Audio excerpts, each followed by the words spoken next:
Bonjour, bienvenue dans Va Vie et Entreprends, le podcast qui met en lumière des parcours inspirants. Entre passion, créativité et audace, nous accueillons Eugénie Rapin, architecte d'intérieur talentueuse qui a fait de sa passion son métier. Elle va nous expliquer son parcours et surtout les défis qu'elle a relevés en tant qu'architecte, mère, femme et parler des réseaux. Merci Eugénie d'être là. Bienvenue. Merci. Eugénie, on s'est connus sur les réseaux il y a quelques mois. On ne se connaissait pas en perso. Et moi, ce qui m'a plu, au-delà de ton univers, qui est sublime, c'était l'engagement de la femme derrière, avec ce caractère aussi bien trempé que tu mets souvent en avant, ton humour. Tu as une grosse communauté. On ne va pas parler que des réseaux, évidemment, mais on va revenir sur ton parcours, parce qu'il est très intéressant et très inspirant. J'aimerais bien que tu nous expliques un petit peu, parce que tu as un parcours très atypique, et comment tu as commencé un peu ton enfance et ce qui a fait que tu es devenue qui tu es aujourd'hui. C'est bon. C'est à toi. Eh bien, écoute, par où je commence, en fait, c'est surtout ça. Tu es née où ? Je suis née à Paris, j'ai 44 ans, et en fait, j'ai débuté dès toute petite en ayant un attrait fort pour la créativité. Ouais. Et ce qui a été vraiment intéressant et important, c'est que mes parents ont fait attention à ça. Ils m'ont poussé. Ils m'ont poussée. Ouais. En fait, c'est pas qu'ils m'ont poussée, mais ils ont accepté mon engagement vis-à-vis de ça. Eux-mêmes étaient dans ce milieu-là ou rien à voir ? Non, mes parents étaient coiffeurs, mais coiffeurs de renom. Mm-hmm. Mais oui, quelque part, c'est un côté créatif. Bien sûr. Donc le fait d'avoir des enfants créatifs, ça ne les a pas dérangés. Ils n'étaient pas focalisés sur le fait qu'il fallait faire des études pendant 25 ans dans le même domaine. Voilà, ils ont accepté mon côté très créatif et m'ont laissé aller dans des écoles d'art sans me faire culpabiliser, en fait. Ouais. Et je pense que ça a été plus simple déjà pour moi d'emblée de commencer quelque chose avec une base comme ça. J'ai pas lutté dès le départ. Dans ce côté créatif, l'architecture est venue très vite, d'intérieur ou l'architecture en général, mais c'était plutôt sur autre chose. J'étais hyper attirée par ça parce qu'en fait, il faut savoir que mes parents étaient très très fans de la rénovation eux-mêmes.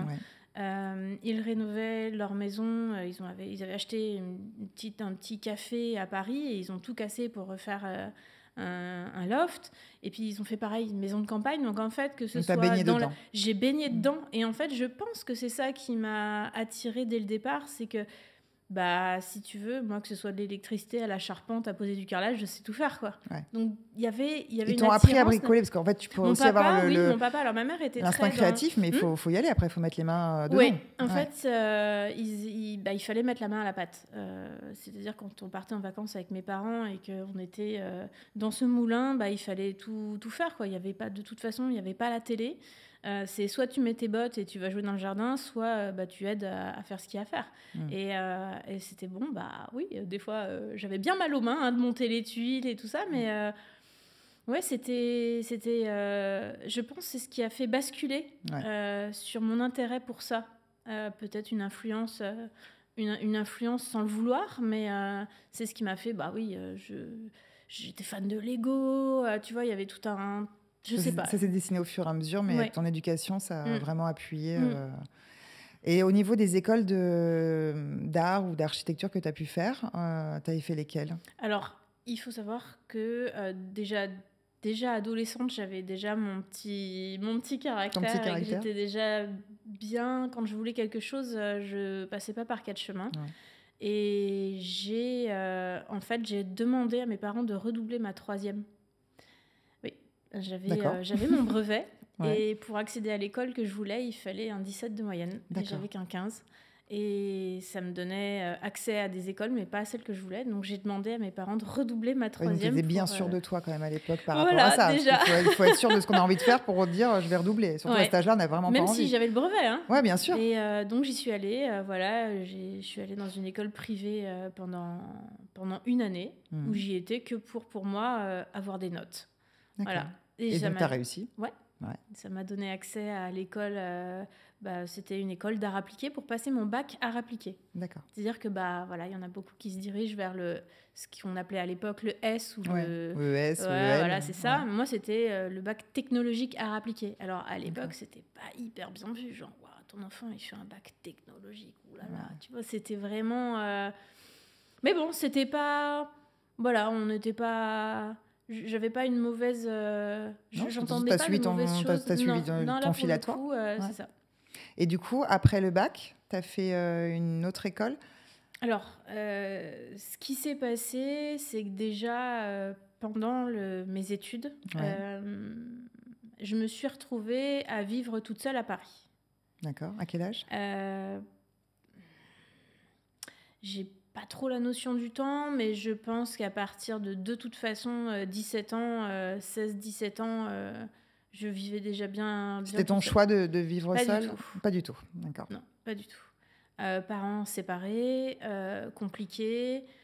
Bon, bref, on va pas s'étaler, mais en gros, je me suis retrouvée à vivre dans le sous-sol, dans le salon de coiffure, seule. Et puis, bon, bah voilà, hein, j'ai dû apprendre à travailler un peu aussi pour avoir des sous.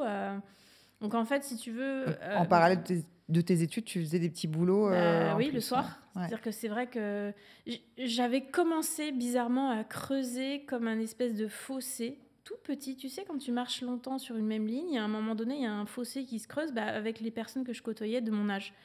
Et moi, mon fossé, il a commencé par... en fait, mes amis, leur problème, c'était... Ouais, moi, on veut pas me laisser sortir, moi, on me laisse pas me maquiller, gna gna. Et moi, c'était comment je vais bouffer ce soir, quoi. Ouais. Et c'était comment je paye ci ou ça. Alors, ma grand-mère m'avait appris à mettre de l'argent de côté. J'avais de temps en temps mes parents qui m'aidaient aussi. Hein. Mais c'était vraiment ponctuel et pas quotidien. Et c'est vrai que c'était un peu... j'avais déjà des angoisses jeunes. Ouais. Mais ça pousse à... T'avais gagné en maturité assez vite. Ouais, je pense que ça pousse à grandir vite. Et donc, du coup, t'as fait des petits boulots pendant combien de temps avant de décider de te lancer vraiment dans une autre école ou Non, bah écoute, j'ai pas vraiment réfléchi à arrêter ou à continuer. J'ai fait jusqu'à ce que j'ai plus besoin vraiment d'avoir besoin d'argent. Ouais. J'ai commencé, donc après le bac, je me suis dirigée vers une école d'architecture. Mais tu sais, il n'y a pas d'école d'architecture d'intérieur, tu vois, à l'époque. C'était vraiment, il fallait se diriger vers une filière architecte pure et dure. Et je suis arrivée, l'école de la Villette, et là, je déchante. Non, mais je déchante totalement. Par rapport à l'état d'esprit, par rapport à... Bah, tout. Ouais. En fait, je m'attendais à un milieu créatif. Je me suis retrouvée avec un milieu mathématique à mort. Y avait, quand j'ai commencé, moi, il y avait beaucoup d'hommes. Et je ne me sentais pas à ma place.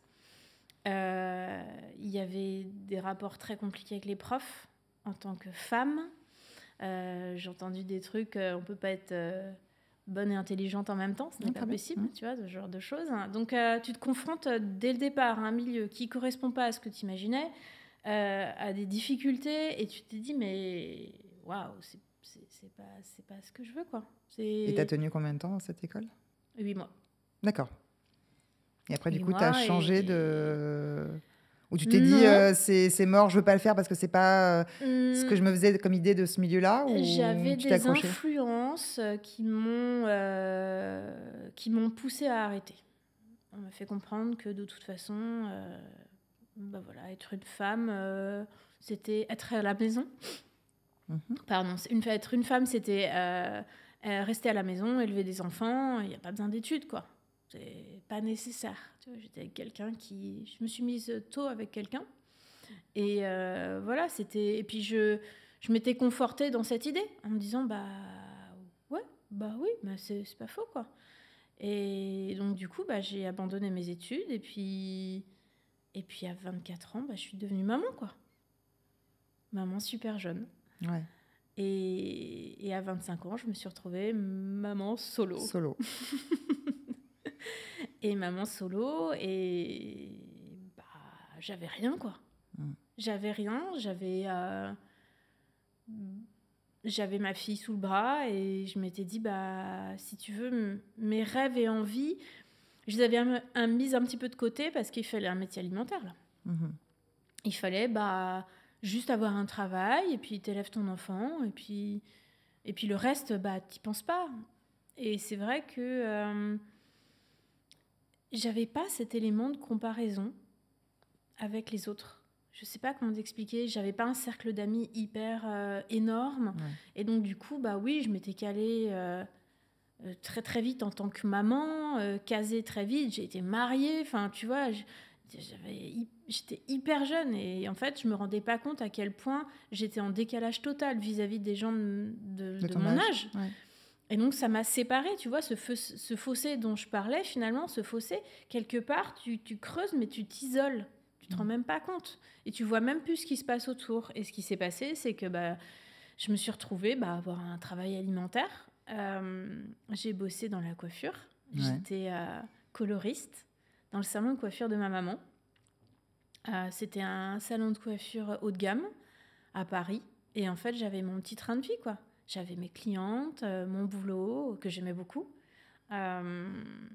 C'était un métier où j'excellais en plus. Et c'était bien parce que, quelque part, comme ma mère était quelqu'un d'assez célèbre dans la façon de couper, qui était quelqu'un qui était assez connu dans ce milieu-là, comme le fait, j'étais pas dans la coupe de cheveux, mais plutôt dans la couleur, il y avait un côté où j'étais pas la fille d'eux, tu vois, c'était un peu plus facile de se réaliser, mais j'étais quand même dans son ombre.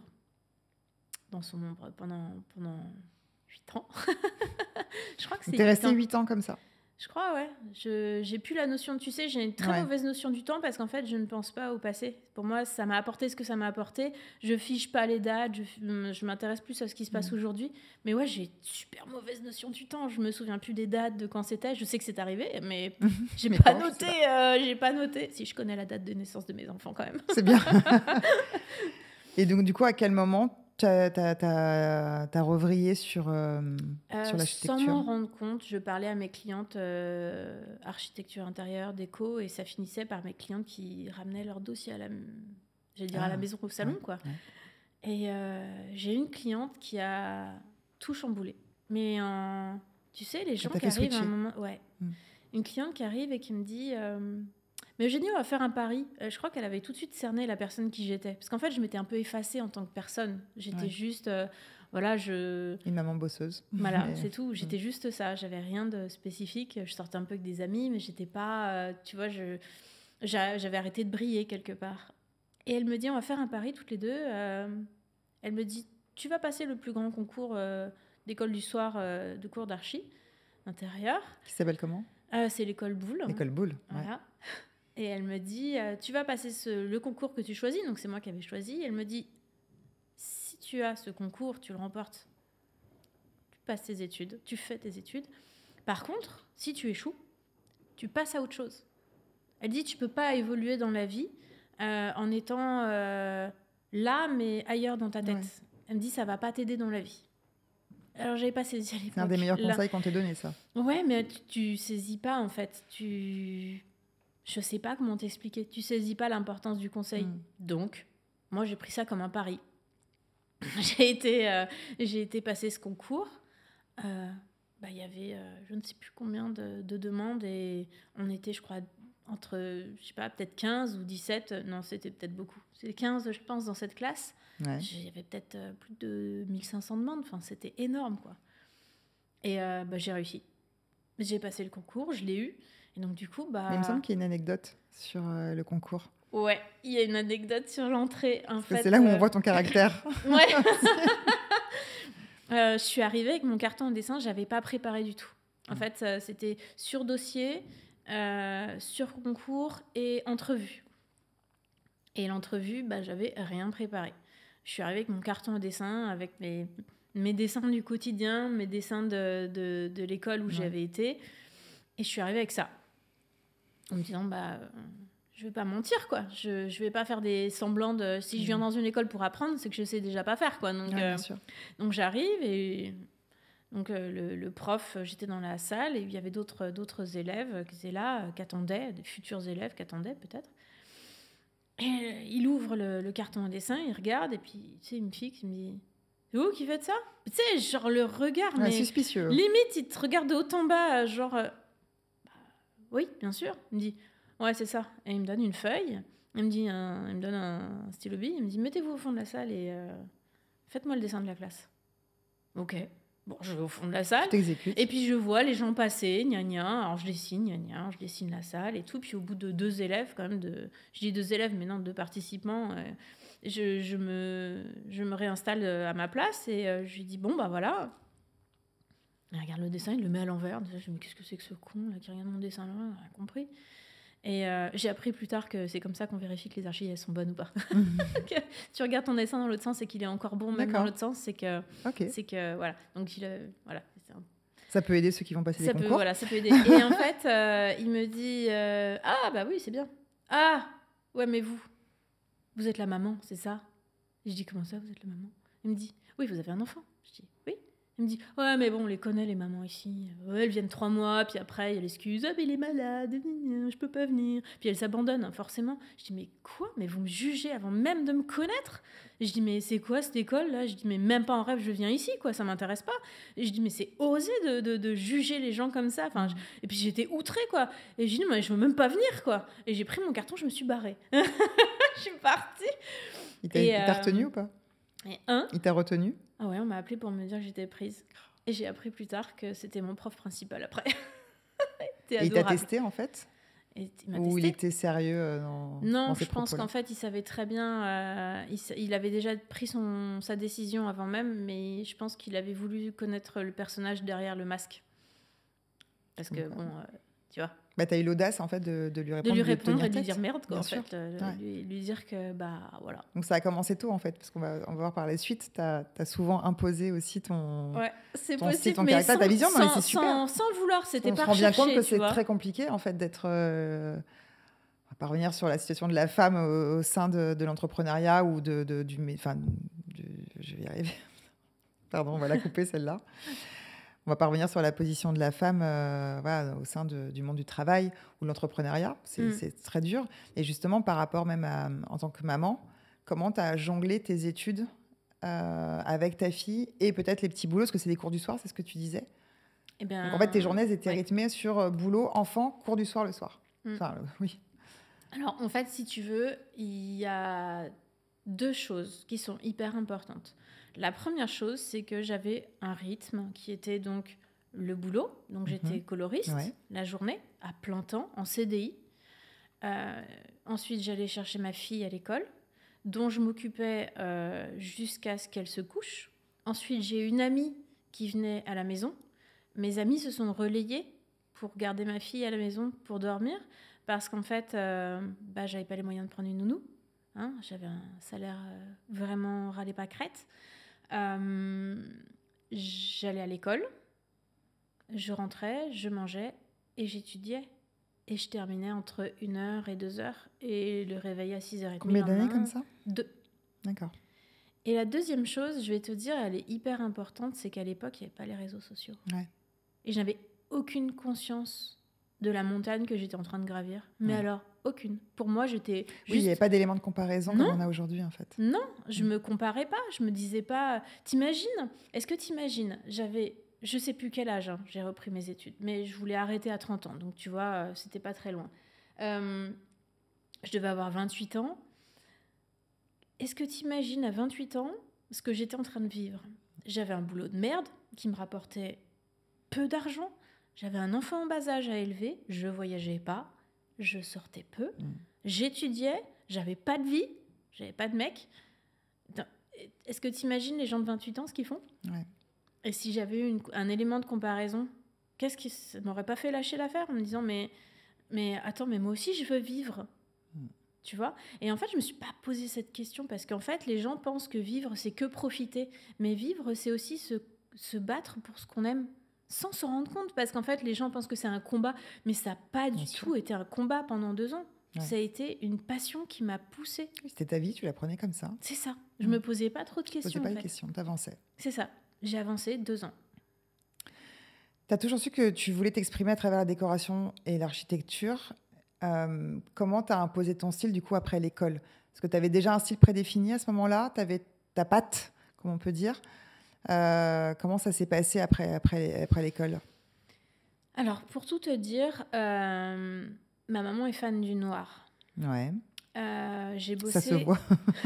J'ai bossé en noir, habillée en noir, pendant je sais pas, 6 ou 8 ans. Ouais. Noir H24, tous les jours, tout le temps. Je peux te dire qu'à la fin, tu fais un rejet. Tu l'as vomi, ouais.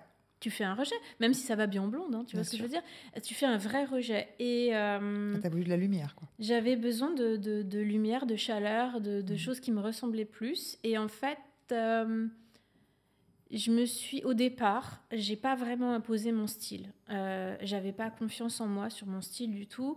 J'ai plutôt cherché à satisfaire le client vis-à-vis des tendances qui étaient actuelles. Donc, même si je regarde, tu vois, j'ai des albums d'inspiration tu avais de des mood boards, en tout cas, à l'époque. Voilà. Et quand je regarde ce que j'avais au début, bah, tu fais... Et en fait, voilà, donc j'ai évolué. En fait, quand j'ai commencé à avoir des clients, petit à petit, je me suis imposée parce que j'ai gagné en confiance en moi chaque année un petit peu plus. Jusqu'au jour où un client m'a dit, ça m'a marqué quand on m'a dit ça. Un client, c'était un couple, hein, et je leur ai dit, n'hésitez pas à regarder sur Pinterest le style qui vous intéresse. Ah non, mais c'est tout vu, hein, Eugénie. On veut du Eugénie Rapin. Ouais. D'accord. Et c'est un super compliment. T'as pas confiance. T'as même pas conscience. Ouais. T'as pas que t'as imposé un style. Que t'as imposé un style visuel et qu'en fait les gens. Naturellement. Et c'est venu comme ça. Je m'en suis rendu compte comme ça. Je veux du Eugénie Rapin. Ok. Et maintenant c'est même plus un sujet de conversation. C'est devenu normal. Enfin, les gens m'appellent parce qu'ils veulent ça. Et attends, quand tu parles de clients, en fait, tu avais monté ta boîte tout de suite après l'école ou tu as travaillé dans des cabinets? Alors, c'est pas le parcours le plus ligne droite qu'on imagine. C'est plutôt un gros parcours bien chaotique. J'arrête mes études parce que j'avais terminé, j'ai eu mon diplôme. Ouais, mais bon, t'es diplômée, mais j'allais pas lâcher un CDI comme ça. Ouais, c'est ça. J'ai eu peur. Donc, j'ai commencé mes recherches d'emploi en ayant mon CDI. Donc, je bossais toujours dans la coiffure en ayant été diplômée, quoi. C'était un petit peu... C'est difficile de chercher un emploi quand tu travailles, déjà. C'est déjà pas facile. Mais je me suis confrontée à des trucs, mais horribles. Je suis allée avec toute ma motivation. T'imagines pas, en plus, moi, quand je suis motivée, ça se sent, tu vois. Et je me suis présentée à des cabinets que j'admirais énormément. Et déjà quand on m'ouvrait la porte, non, mais je peux pas bosser là, c'est anxiogène, quoi. Il y a des dossiers partout. Enfin, c'était pas. Tout sauf le côté artistique. Donc là, déjà, ça, c'était, on va dire, mon côté un peu. Tu vois, où j'aurais pu faire ma chochotte pour travailler. Mais bon, ce qui était plus dur pour moi, c'était les refus du style vous êtes trop vieille. Vous êtes trop vieille à 30 ans. T'es une femme, t'es une maman, t'es trop vieille. Mais tu te prends un sacré vent là, mais oui, parce que vous comprenez, si on vous prend à votre âge maintenant, hein, vous allez prétendre à un salaire beaucoup plus élevé que ceux qui sortent des études, ils ont 22 ans, 23 ans. D'accord, ouais. Je m'attendais pas à celle-là, tu vois. Ou alors, oui, bien sûr, on vous prend en stage quand vous voulez. 6 mois renouvelables. Non rémunéré, bien sûr. Ah oui, non, évidemment, ça serait trop mignon. Non, mais j'ai un enfant, j'ai un toit à payer, j'ai frigidaire à remplir. Comment je peux... Non, pas de stage. Ah oui, alors, on est désolé, mais vous n'avez pas d'expérience. Mais je sors de l'école. Je sors de l'école. Oui, mais il y en a qui, pendant leurs études, ils ont pu faire un stage... tu vois, à l'étranger ou même dans un cabinet. Mais moi, pendant mes études, je bossais. C'est la meilleure expérience professionnelle du monde. Je veux dire, j'étais déjà dans une entreprise au contact de clients. J'avais déjà une élocution correcte. J'avais déjà une motivation. Qu'est-ce qu'ils voulaient de plus? Non, ils voulaient juste que j'ai marqué la petite case. Tu sais, l'espèce de petite case où tu coches... oui, j'ai été dans une agence. Super. Ça m'aurait apporté quoi d'être dans une agence? J'aurais bien aimé savoir. Mais voilà, donc en gros, je me suis confrontée à des refus. Ça m'a mis une sacrée claque. Et c'était le moment où j'ai failli abandonner. Ouais, c'est ça que j'allais te poser comme question.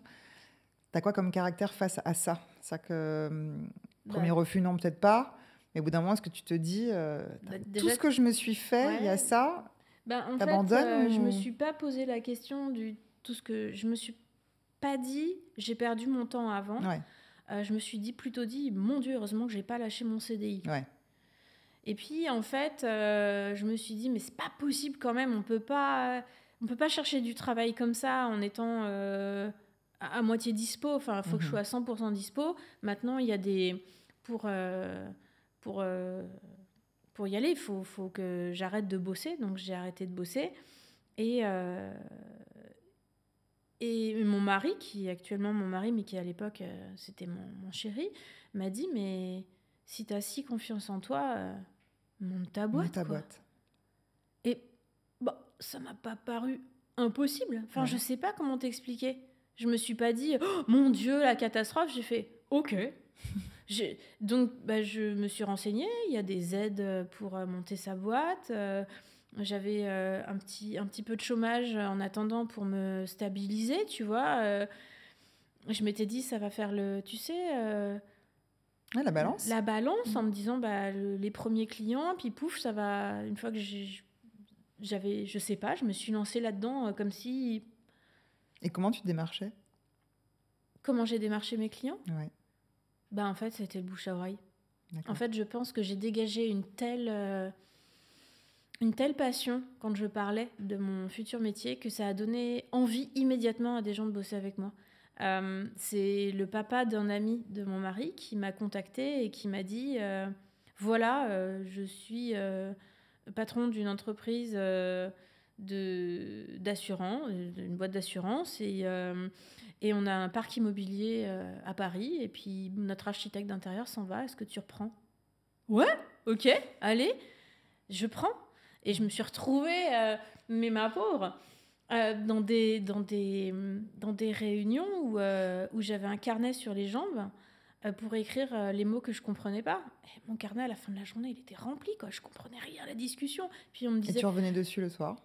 Ouais. Du coup, pour les comprendre. Voilà, c'est ça. Ouais. Puis on me disait, tu sais faire, Eugénie ? Ouais. Tu sais, ouais, bien sûr, évidemment. Puis je rentrais chez moi, je me disais, mais dans quelle galère je me suis foutue. Et en fait, c'est ça qui m'a poussée. C'est pas... c'est le bluff. Parce qu'en fait, les gens, ce statut d'avoir confiance en soi, ils le perçoivent. Si tu arrives avec une petite novice en disant « Je sais pas trop si je peux décorer votre intérieur, je suis nouvelle, j'ose pas », alors qu'on te dit « Mais vous savez décorer ?»« Ouais, carrément, bien sûr, évidemment. » Je vais pas dire c'est mon premier job, c'est un conseil que tu pourrais donner ? Ouais. En fait, je pense que s'il y a quelque chose à travailler, c'est la confiance qu'on a en soi-même, avant tout. Avant tout, les conseils qu'on peut donner, c'est avoir confiance en ce qu'on est capable de donner plus tard. Parce qu'on peut ne pas être tout de suite, tu vois ce que je veux dire, entier. Mais en fait, il faut avoir confiance en la personne qu'on peut être demain. En se disant, ouais, mais ça va arriver. Donc, il faut... C'est un petit peu comme beaucoup de choses que je fais actuellement. Je me pose pas la question de est-ce que je vais réussir ou pas. Ouais, je me projette dans ça va réussir. Tu visualises. Ouais. La visualisation, la confiance en soi, même si au départ, je ne l'avais pas. Hein. C'est-à-dire, j'étais stressée. Hein. Mais non, mais je me disais, ouais, c'est bon, ça marche. En fait, tu t'auto-bluffes. Je ne sais pas si ce n'est pas de l'auto-hypnose quelque part. Tu sais, tu t'auto-dis, ouais, bien sûr, ça va le faire. Et en fait, le fait de te le dire, je pense que quelque part, ça joue... tu peux pas ne pas le faire. Tu as dit que tu savais le faire.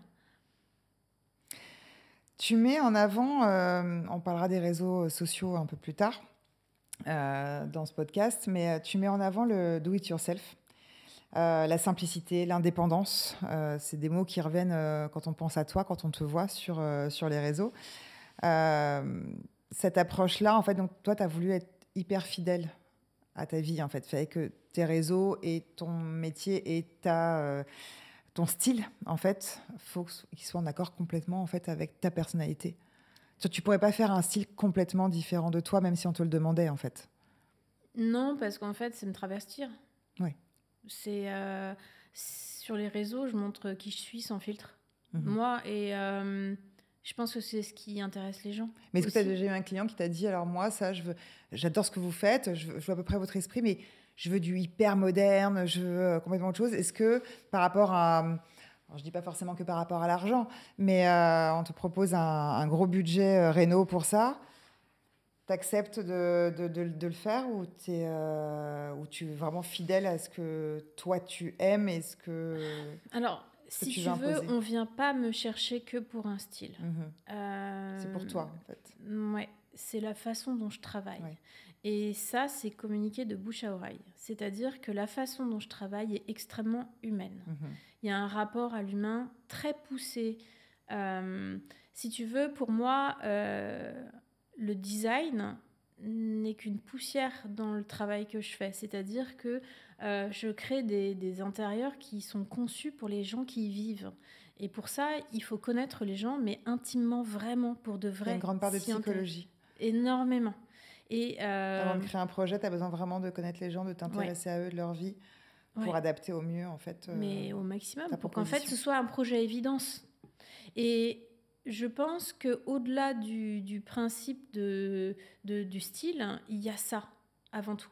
Je pourrais te dire que je pourrais faire un effort pour quelqu'un, parce que je suis tombée sur des clients qui avaient des envies particulières, sur lesquelles j'ai vogué, tout en imposant légèrement mon style et que ça a très bien marché.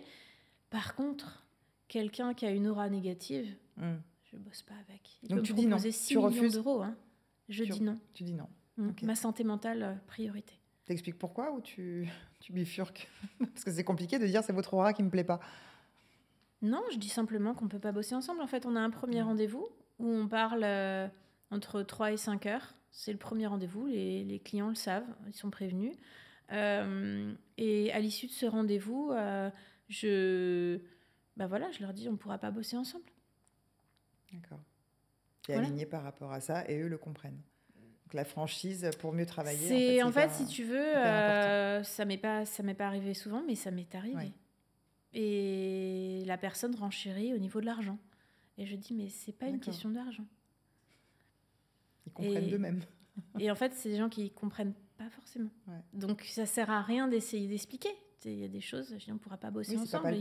Il y a des chemins qui sont faits pour ne pas se croiser, c'est tout. Et en fait, tu peux te dire, je suis capable de bosser pour des gens à n'importe quel prix et tout ça. Moi, pas moi. Moi, l'argent, c'est pas un moteur du tout.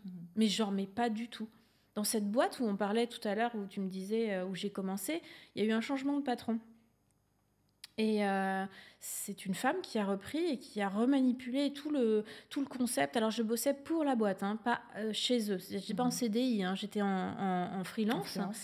Et cette femme a commencé à être odieuse avec moi, en me disant « Ouais, il faut refaire ci, il faut refaire ça. Puis de toute façon, il va falloir refaire vos preuves et tout. » Je lui dis « Mais attendez, il y a un truc que vous n'avez pas compris, là. » Je dis « Moi, mes ailes, je les ai. Hein. Demain, je peux partir. Hein. Enfin, vous me tenez à rien. Comment ça, je vous tiens en rien? Je vous tiens, moi je vous donne de l'argent. Je dis, ah mais votre argent, ça m'intéresse pas du tout. Je dis, moi, il faut que je sois épanouie pour être bien. Donc, je suis partie. Bah voilà. Je suis partie, je vais pas demander mon reste. Hein. Tu sais, quand tu es en freelance, il n'y a pas de préavis, de rien. J'ai dit, ok, au revoir. Et en fait, je pense que ça doit faire bizarre aux gens quand l'argent n'est pas moteur. Parce que c'est souvent... T'as plus d'emprise, en fait. Oui. Sur beaucoup de personnes. L'argent est une véritable emprise. Donc, quand tu t'en fiches et que tu te respectes toi, tu deviens authentique.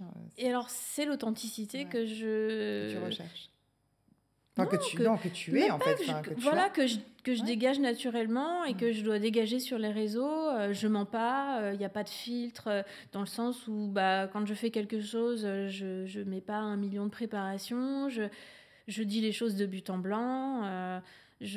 Naturel, quoi. En fait, si tu veux, pour moi, si j'essaye déjà de me transformer vis-à-vis d'un réseau social, comment je peux entretenir ça? Enfin, c'est hyper dur. Enfin, bonjour. Alors déjà, tu mets poker face, c'est vachement dur, quoi. Je préfère être moi, et puis on m'apprécie pour ce que je suis, ou on m'aime pas. Mais de toute façon, on ne peut pas plaire à tout le monde. Hein. Il y a des chantiers ou des projets qui t'ont le plus marqué que d'autres? Ouais. J'ai un jour, on m'a contactée, et je te jure, il y a des choses, tu te dis, mais le monde fait les choses très, très bizarrement. Une personne me contacte et veut bosser avec moi.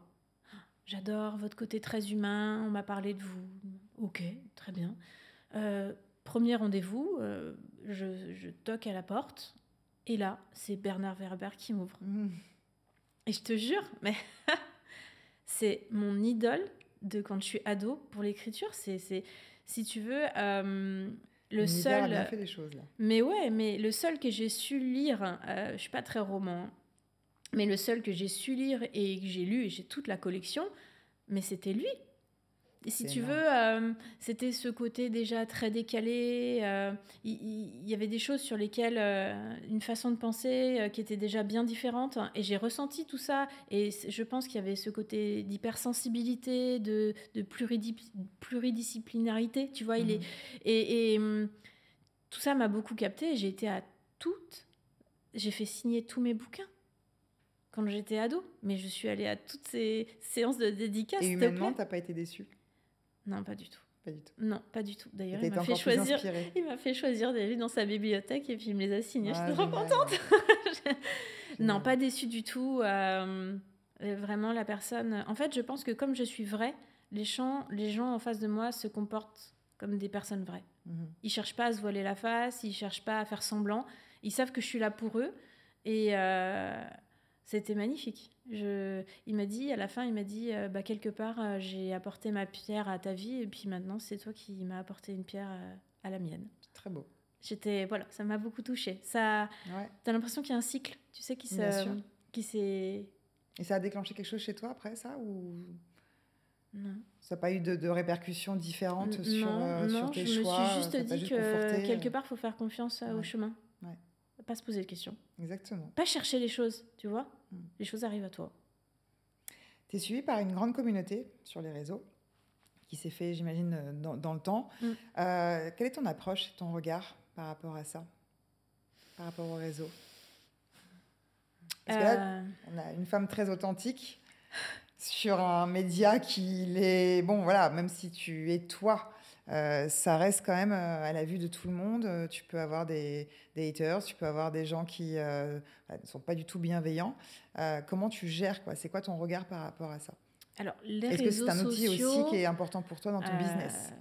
Les réseaux sociaux, pour moi, à la base, quand j'ai commencé, c'était pour montrer ce que je faisais au niveau de l'archi. Ouais. Comme un portfolio. C'était un peu à la base d'Insta. Ouais. C'était bien sûr. La photo. L'image, la photo. Tout à fait. Et j'ai commencé avec les débuts d'Insta. Enfin, moi, j'ai connu la naissance d'Instagram. Même si je ne m'étais pas inscrite, mais j'ai connu la naissance d'Instagram, qui était juste du partage de photos. Ouais. Donc, finalement, ça rimait bien avec mon métier. Donc, j'ai commencé à partager les photos. En fait, naturellement, j'ai commencé à partager le fait que je bricolais. Tu vois, je sais pas comment t'expliquer. C'est-à-dire que quand je faisais quelque chose, je customisais. Au lieu de le faire pour moi, je m'étais dit... Vas-y, je vais montrer. Ouais, je vais transmettre. Je vais partager pour voir si ça.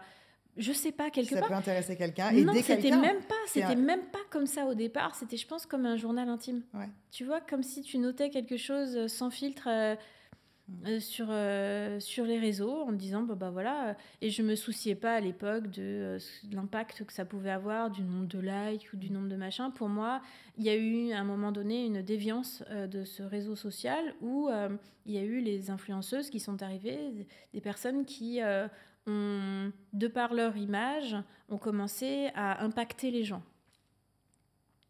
Et à ce moment-là, pour moi, les réseaux sociaux peuvent être très dangereux. Dans le sens où, comme je t'avais expliqué, moi, à l'époque où j'ai pris des décisions sur ma vie, j'avais pas d'éléments de comparaison. Et donc, du coup, je pense qu'on a trop tendance à regarder, mais de toute façon, on n'y peut rien. On est happé, c'est fait exprès pour te happer. C'est fait exprès pour te rendre dépendant. C'est une drogue dure, hein, les réseaux sociaux. En fait, ça te montre que tu peux réussir, mais ça peut aussi te donner l'impression que t'es rien du tout par rapport à des gens qui ont tout et tout réussi. Pour moi, réseau social, c'est hyper dangereux dans le sens où c'est pas parce que t'as des likes ou des followers, un nombre incalculable, que t'es quelqu'un. Ça engendre une certaine célébrité, mais ça n'apporte pas personnellement. Toi, tu t'en es pas servi comme une vitrine pour, on va dire, accrocher des nouveaux clients ou c'était pas... Non, mes clients viennent pas d'Instagram. D'accord. Non, Instagram me sert à partager. Vraiment pas du tout même une petite part infime de... Non, je pense que les gens me connaissent de par bouche à oreille et puis finissent, parce que tu sais, On te dit, tu devrais travailler avec un tel et tout. C'est quoi ton réflexe? Tu vas chercher sur les réseaux. Je sais pas, si c'est LinkedIn, Insta, site internet. Forcément, c'est un réflexe. Tu peux pas faire autrement. Bah, les gens, voilà, c'est comme si ça me donnait une certaine... c'est comme si ça asseyait une certaine notoriété. Tu sais? Ah bah oui, c'est bon. Tu vois? Mais l'audimat et la célébrité que ça apporte, Instagram ne nourrit pas. C'est hyper creux. Ça veut dire quoi? C'est-à-dire que tu as 90 000 places assises devant toi et des gens qui te regardent. Et ça apporte quoi? Moi, ma façon de voir le réseau social, c'est plutôt du partage. D'ailleurs, je partage très très peu mon travail. J'ai pas le temps. Et puis de toute façon, maintenant, il y a tout cet effet d'algorithme, de machin, de truc, qui me gonfle au plus haut point. Parce que pour savoir le manipuler, tu as l'impression qu'il faut savoir se former tous les jours, quoi. Faudrait se former, payer pour se former, pour pouvoir réussir. Mais attention, l'algorithme, c'est une IA, c'est une intelligence artificielle. Donc, c'est un paramètre que même l'humain sait pas faire. Il y a des règles, mais après, il y a une petite partie qui est... que personne ne maîtrise. Donc tu vas constamment lutter contre quelque chose qui, de toute façon, ne va jamais te faire gagner. C'est fait pour te rendre dépendant. Donc, le réseau social, Insta, me sert à communiquer. À communiquer. Mais tu as quand même réussi à rallier les gens à ton côté justement authentique. Parce que moi, quand je vois aussi les commentaires que les gens te laissent, il y a quand même plus de bienveillance. Mais il y a une tonne créé de vraiment bienveillance. Une communauté aussi. Mais en fait, je pense que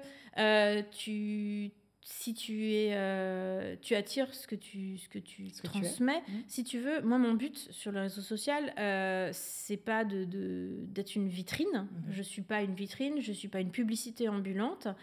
Je suis quelqu'un qui donne. Je donne gratuitement. Et justement, c'est ma question, parce que tu le mets souvent en avant, tu es obligé de le mentionner. Pas de collaboration commerciale. Ouais. C'est qu'en fait, il y a quand même, j'imagine, des marques qui viennent vers toi. Tu pourrais t'en servir. Pourquoi pas du tout de collaboration? Écoute, il y a des choses qui ne s'achètent pas. Comme je te dirais, mes clients qui veulent bosser avec moi et que je dis non, c'est un peu le même principe. C'est quand tu arrives avec un script, on te dit, alors voici les mots que vous aurez le droit de dire, voici ce que vous n'avez pas le droit de dire, il va falloir faire tant de vidéos, tant de machin. Mais attends, elle est où la créativité? Elle est où la spontanéité là-dedans? Tu deviens... En fait, si tu veux, le monde change. Je dis pas qu'il faut pas accepter ce monde-là, mais c'est pas mon métier. Je laisse ça aux créateurs de contenu. Je suis pas créatrice de contenu, pas du tout. Je suis architecte d'intérieur. Ce réseau social, je m'en sers à partager. Partager l'envie de créer. Je partage le fait de croire en soi, de se dire que c'est possible. Tu vois? De se dire que... Je dis toujours, c'est pas un do-it-yourself. Ouais. Et je dis toujours, c'est toujours un début de confiance en soi. C'est la première approche de se dire... La personne qui va voir mon DIY se dit, ok, ça a l'air facile, elle explique bien. Et ça veut dire que cette personne qui n'a peut-être jamais bricolé va dans un magasin de bricolage pour la première fois de sa vie, achète peut-être ses premiers outils et fait sa première customisation et réalise qu'elle est capable. T'imagines ça? Rien que d'en parler, tu vois ce que ça m'apporte? Le nombre de personnes qui me contactent, mais même encore aujourd'hui, qui se servent de mes DIY pour customiser des choses, c'est pas un DIY, c'est pas pour faire du chiffre, c'est pas pour faire de la vidéo qui n'a aucun sens. C'est une fierté personnelle de mais dire carrément, j'ai réussi ça à me faire nourrit. quelque chose que je ne pensais pas pouvoir faire. Mais ça me nourrit complètement. En fait, si tu veux, tu as le réseau social qui peut te rendre fou, où tu essayes absolument de faire des vidéos virales, il faut que ça fasse 8 millions de vues, sinon je suis que de la merde. Où tu te formes, tu payes, tu machin. Fous, toi, t'es vraiment en mais train alors, de le faire mais comme tu le sens. Fou. J'ai pas publié depuis des mois. Tu sais quoi, je pense que la prochaine vidéo que je vais publier plaira au public auquel ça plaira. Je m'en fiche. Il n'y a pas de pression. Tu t'es jamais mis une pression par rapport à l'image. J'ai pas envie de devenir une star d'Instagram. J'ai pas envie parce qu'en fait, c'est quoi? En fait, c'est ça.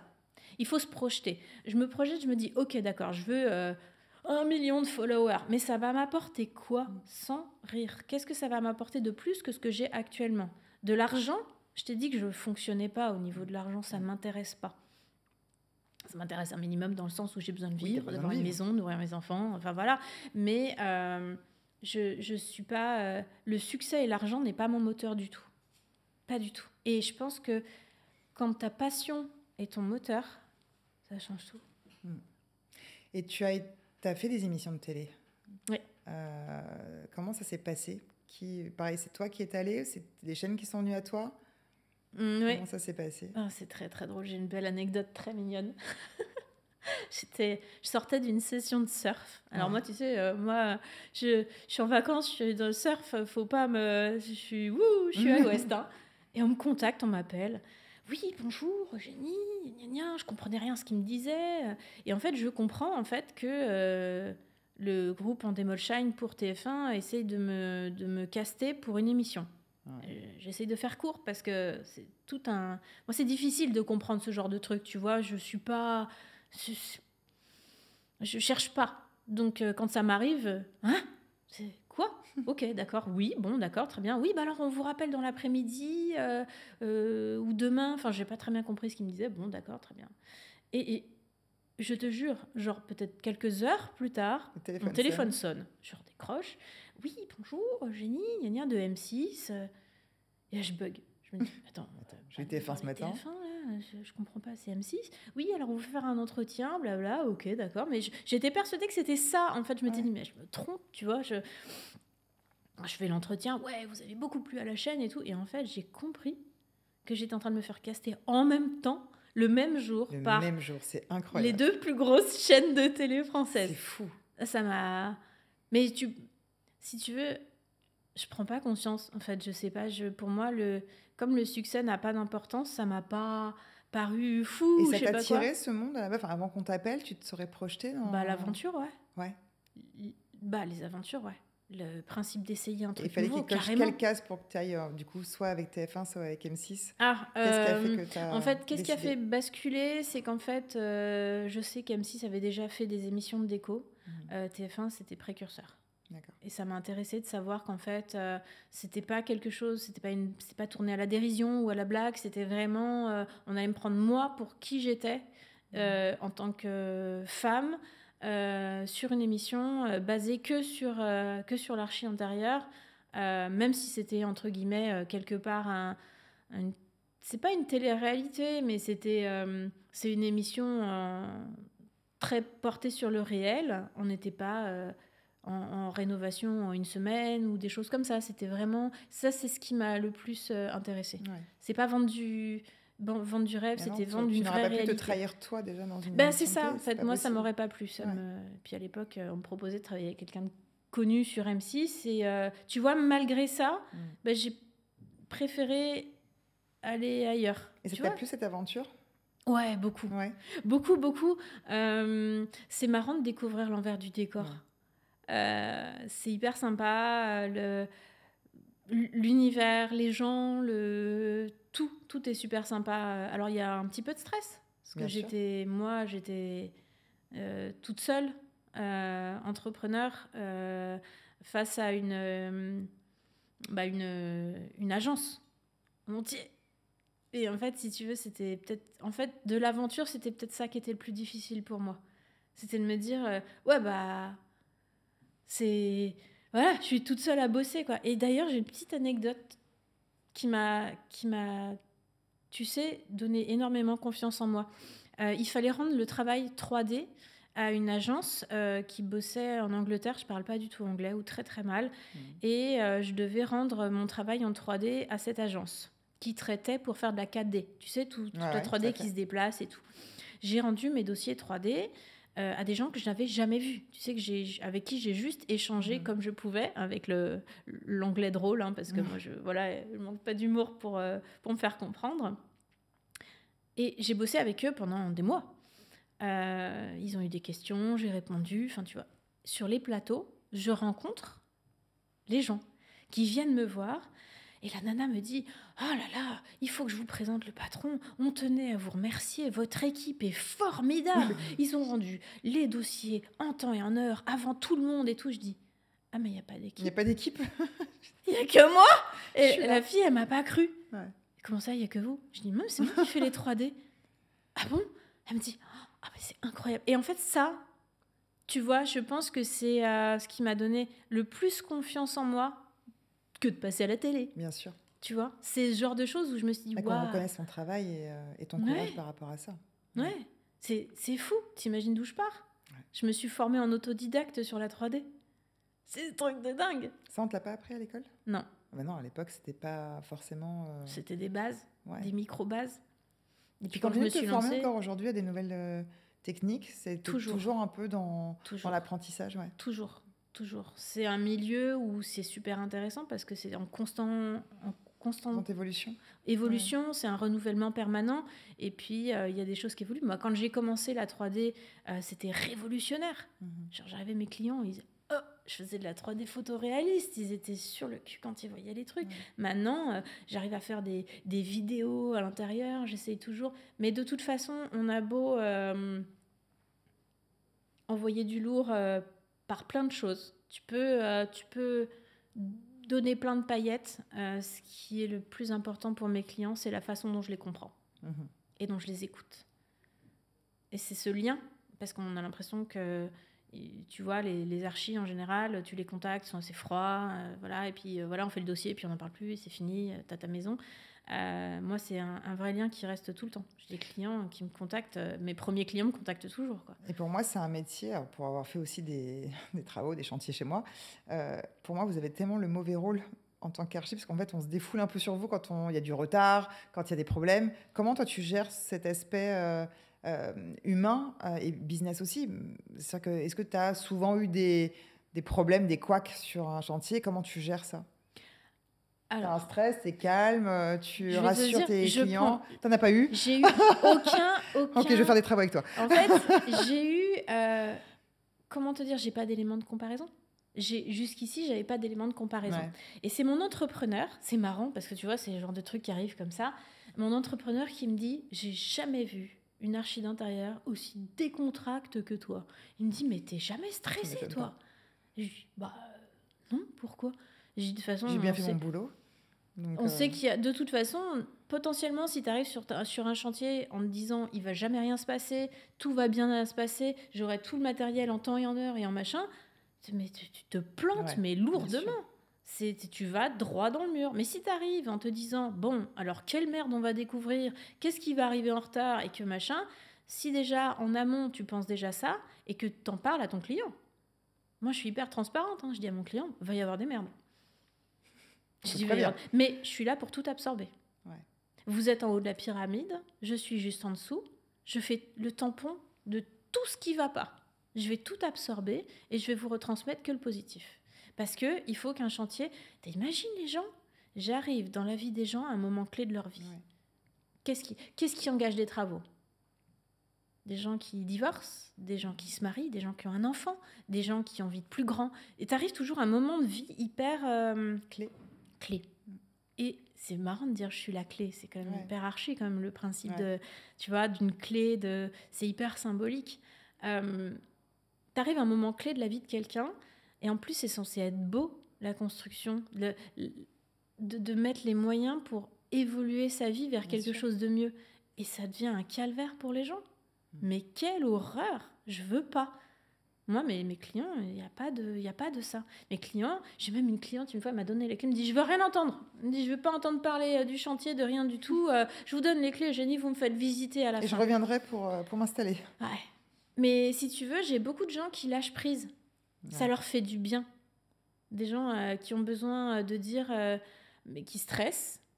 Et à qui je leur dis, mais vous inquiétez pas. Je m'occupe de tout. Et je suis là pour vous. Et je vais vous rassurer. Et on va parler. Et on va parler tout le temps. Parce qu'en fait, je ne prends pas 25 chantiers en même temps. Ouais. Votre bébé, c'est le mien. Tu as combien de chantiers dans une année? À peu près 4, max. Ouais. D'accord. Et combien de temps à chaque fois tu passes par... Donc, c'est jamais en même temps? Tu prends pas 2 chantiers en même temps? Alors, ça peut se chevaucher. Ouais. Et j'ai appris à mon détriment, tu vois, l'année dernière, tu vois, comme quoi on apprend tous les jours, que j'avais un très, très, très, très gros chantier, le plus gros chantier que j'ai jamais signé de ma vie. Et mon client a repoussé de 1 an. Ouais, sauf que planning prévisionnel, au niveau de l'argent, ça fait un peu mal. Et j'avais pas mis en place toute une communication ou des choses comme ça pour avoir à nouveau. J'ai refusé des chantiers. Pendant que j'avais ce chantier-là. Tu vois ce que je veux dire? Je pensais dans ma tête que... Donc ça t'a plombé, ça? C'est des mini burn-out. J'en ai fait, hein, tes T'en as fait. burn-out. Oui, Où donc, j'ai cru tout arrêter. t'absorbes, mais quelque part, t'encaisses. Hein. T'encaisses bien. Bah, c'est ce qui fait évoluer, non? Ouais, Quelque part. bien sûr. T'as la possibilité de tomber, mais en fait, si tu te relèves jamais, comment tu sais si tu sais marcher? Enfin, c'est marrant parce que on pousse vachement les enfants à être hyper bienveillants avec eux quand ils se cassent la gueule quand ils sont petits.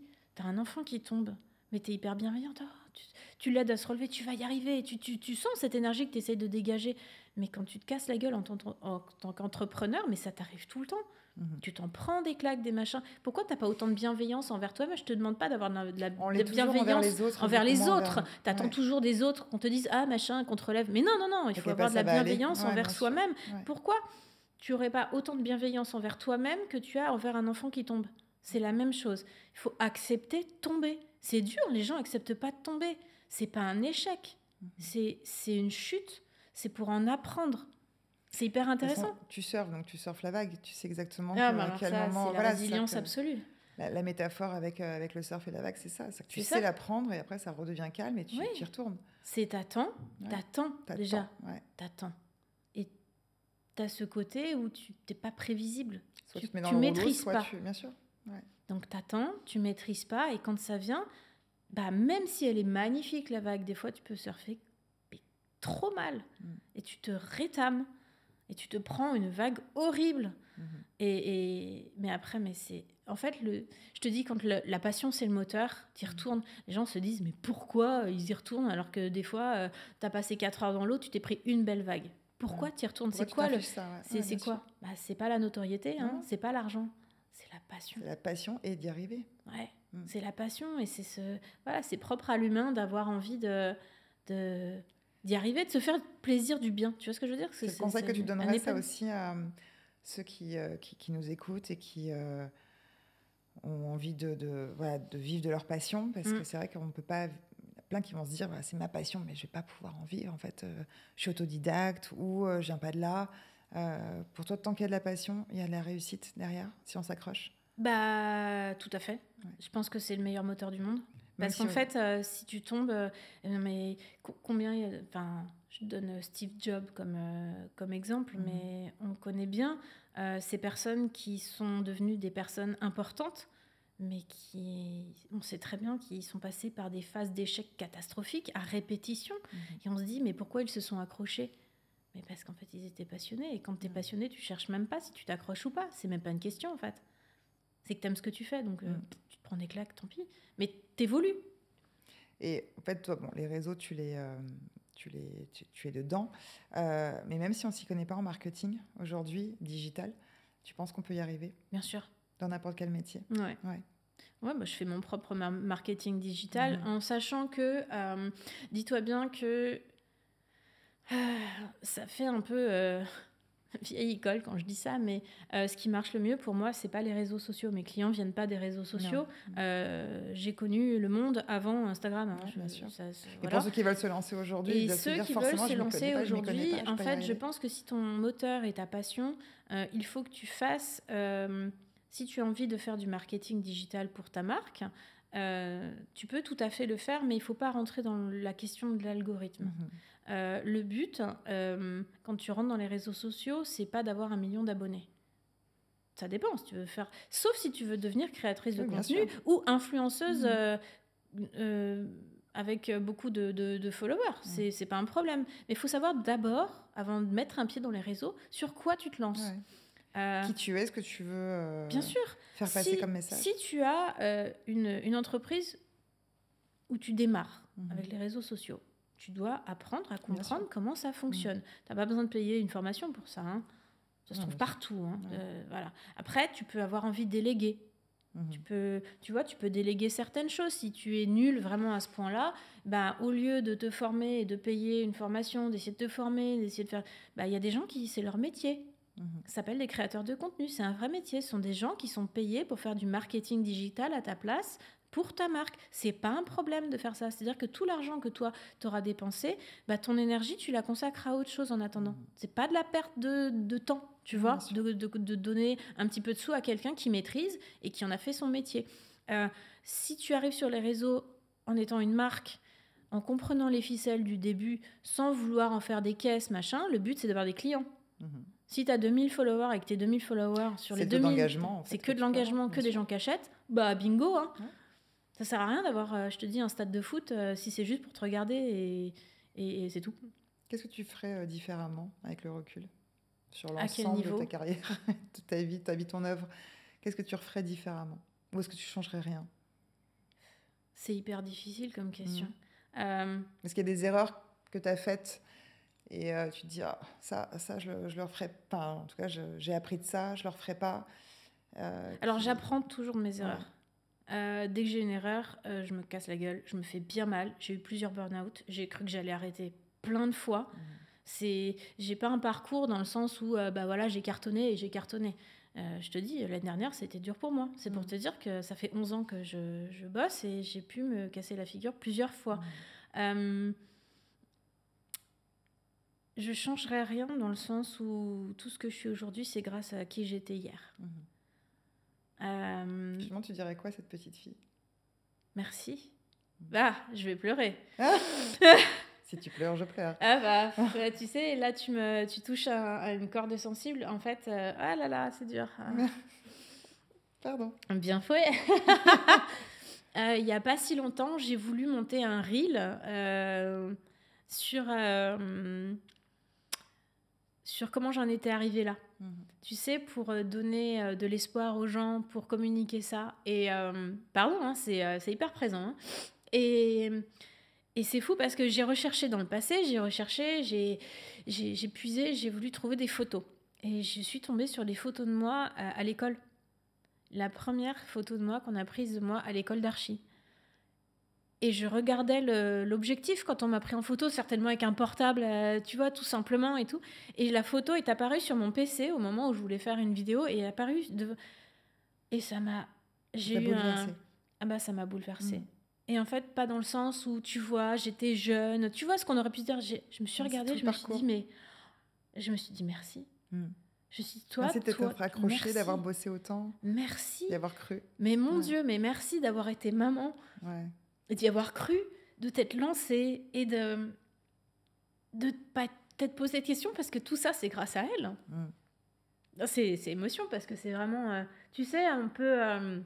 il faut beaucoup protéger les gens qu'on était avant. Tu sais, on dit qu'est-ce que t'aimerais refaire, mais en fait, il faut être hyper indulgent envers les personnes qu'on a été, je te dis, avant, jeunes et tout ça, parce que finalement, on est humain, c'est normal de faire des erreurs et tout ça. Enfin, on peut pas leur en vouloir, on peut pas nous en vouloir d'avoir fait tel ou tel choix. C'est ce qui fait qu'on est aujourd'hui, c'est à nous maintenant de profiter de ce qu'on a et faire des choix qui nous incombent dans le bon sens, tu vois. Profiter de maintenant, pas penser à demain, de trop stresser. Est-ce que tu apprends à tes enfants tous les jours ou pas? Ouais. Et d'ailleurs, ma fille me rend très très fière. Elle n'a pas de barrière dans le sens où elle se pose pas trop de questions sur le fait de... tu vois, quand elle prend des études, elle se dit pas faut que je fasse 25 millions d'années dans la même école et puis que je sois formatée du début à la fin pour au final me rendre compte que 8 ans après, je me rends compte que c'est pas le métier que je veux faire. Elle veut tester plein de trucs. Et ces journées sont exemplaires dans le sens où elle bosse, mais en même temps, elle travaille, elle a l'école, elle a des amis, des sorties, des passions, des activités, et elle gère tout. Alors oui, elle a des hauts et des bas, mais en fait, je trouve ça tellement bien de se dire à 18 ans, 19 ans maintenant, d'être aussi... d'être comme ça lancée à cet âge-là, c'est bien. Ça, elle va profiter bien, elle va vraiment profiter. Elle prend exemple aussi sur toi et sur ton parcours. Je pense que quelque part, la transmission, elle est là aussi. Et mon fils, il est plus petit, il a 7 ans, mais lui, pareil, c'est un ovni. Hein. Un niveau d'hypersensibilité, je pense que les chiens font pas des chats. Hein. Mais lui, c'est puissance 1000. Hein. Je pense que j'aimerais bien voir plus tard. Je suis curieuse. Aujourd'hui, tu arrives complètement à gérer ton rôle de mère, d'entrepreneur, passionné, tout ça. Tu as trouvé l'équilibre ou pas du tout encore? L'équilibre, en fait, si tu veux, c'est tout ça. Ça se fait comme ça. Je vis de mon activité. Je profite de mes enfants. C'est-à-dire que je préfère gagner moins et aller chercher mon fils à l'école. et le voir grandir. Si tu veux, il y a un truc que je fais très régulièrement. Je parle à la vieille moi. Tu sais, celle qui a 90 ans, là, et qui, potentiellement, ne peut plus marcher, peut plus rien faire, peut plus découvrir le monde, peut plus... Et juste là, dans son lit, elle est malade, elle a peut-être froid, elle est peut-être handicapée, on ne sait pas, tu vois. Je parle à la vieille moi. Et cette personne me parle beaucoup. Elle me dit, mais attends, mais quoi ? Comment ça, tu sautes pas le pas ? Comment ça, t'as peur ? Mais attends, tu crois que moi, j'aurais peur à ta place ? Fais-le. Ça aide pas mal de se parler à la vieille soi ou au vieux soi. Parce que finalement, des barrières de peur que tu te mets, tu finis par vite les évaporer. Voilà.